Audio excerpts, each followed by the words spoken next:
Welcome back to the Garden with Joe and Ellie radio show. Again, thank you for allowing us to be part of your day, whether you choose to listen to us on the radio or download the program on your favorite podcast platform or watching us or in the in-studio video replay on YouTube or our parent website, the WisconsinVegetableGardener.com. Time for question and answers. If you've got a question, we've got an answer. Send it on over to gardentalkradio@gmail.com, gardentalkradio@gmail.com, or give us a call anytime, coast to coast, toll free, 1-800-927-SHOW, 1-800-927-7469. If we can't get to you, leave a message and we will call you back. This question is sponsored by Fleet Farm and fleetfarm.com. We have planted potatoes in buckets. Now there is something eating the leaves. My husband has sprayed neem oil on the plants themselves, but it doesn't seem like it's working. Where are these pests? Where are they coming from? What can I do? I'm just running out of options, it seems. All right. It sounds like you have Colorado potato beetle eating your plants.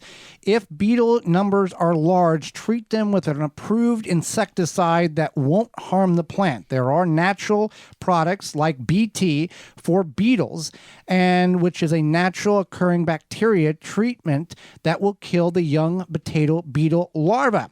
It is less effective on older larvae and adults. If you use neem oil, that will work for the larvae, but it does not work very effective on the adults. Removal by manual means is a best scenario for the adults. Some people will take a vacuum out and suck them in the vacuum. You can crush the eggs by wearing gloves underneath. You raise the leaves up and they're going to be underneath. Any application you apply, try to make it organic and make sure you douse the leaves top, bottom, the whole plant, because that's where a lot of people have the misconception of, oh, I sprayed the plant, meaning the top of the plant, and it must be good, but they did not encapsulate or spray under the leaves and the stem and around the base in order to kill everything they're trying to, for this instance, the Colorado potato beetle larvae.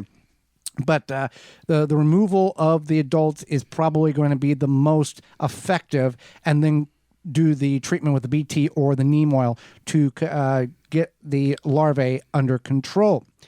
All right, Holly, is trellising necessary for better production in the garden?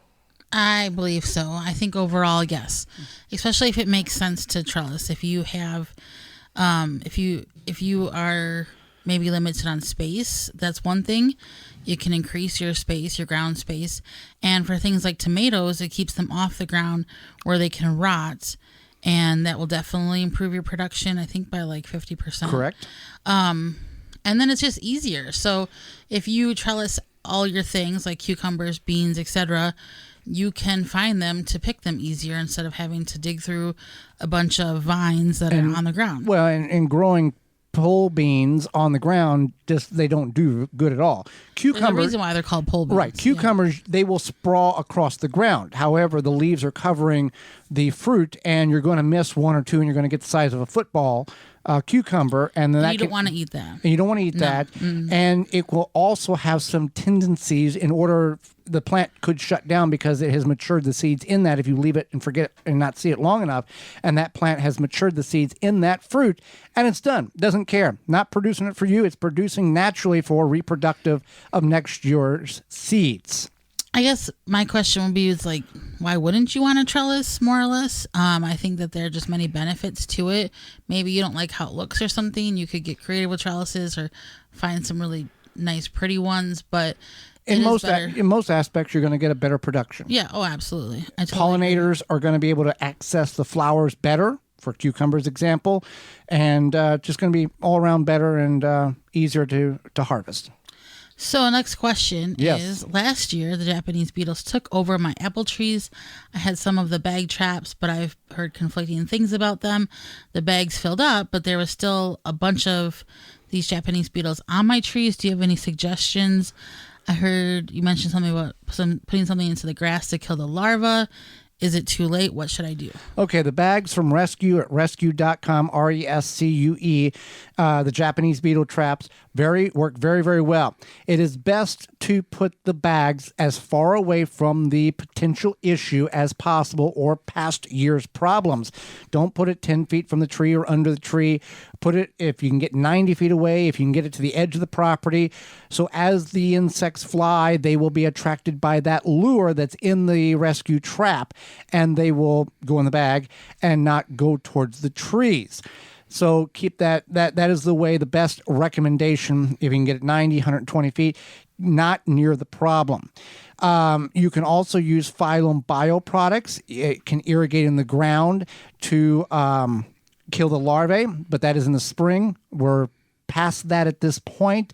The beetles lay the mature beetles lay small white eggs in the soil. If moisture is sufficient, the eggs will absorb it and enlarge and become round, and then they will hatch. So at this point, Beetle Gone is the best solution to do that. That's Grub Gone if you want to use that in the spring. Beetle Gone, it is a BT product that is natural that you spray on the plant. You can use it on trees, your vegetables, and it will kill the Japanese beetles. And it's the only natural way in order to do such. And you can buy the bag and do it. It's a water-soluble, dissolvable product that you spray on your trees, and it will kill the beetles and do a phenomenal job. And you can have apples and pears and peaches and whatever else, you know. And Japanese beetles are predominant in my experience with pole beans and bush beans and cherry trees growing up. So you can spray it directly on the plants, no problem whatsoever. Apply, and you can go that route. Naturally occurring bacteria, Grub Gone, non-chemical BT product that specifically targets those pests, and they do not hurt the beneficial insects like bees, butterflies, and insects. All right. All right. So the next question is, I was wondering if there's something. Let's go number 5 real quick. Okay. Yeah. I have what I think is an issue on my zucchini plants. It looks like powdery mildew, but when I touch it, nothing comes off. It looks silver. So that would not be powdery mildew, which is a good thing. That's a good thing. And that's silver molding. Yes, mottling. Mottling. Yeah. This is just a natural way some zucchini plants grow. Often people misdiagnose this as being powdery mildew, but the powdery mildew is most occurrence is in the later portions of the growing season when the night temperatures are the plant gets wet and the nighttime temperatures are not warm enough in order to dry the moisture off of the leaf, and mildew begins to develop. And then without proper procedural applications of home remedies or commercial available products, your plant will suffocate because that mildew is preventing photosynthesis and it's choking the plant out.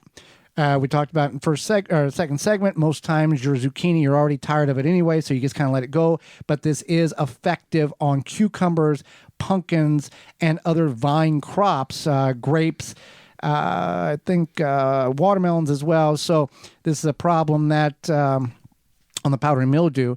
So this is a good problem that it's nothing you need to do about it. It's just the way the plant grows. So congratulations, you don't have powdery mildew. Thank you for writing in and asking the question. For more information, please visit thewisconsinvegetablegardener.com.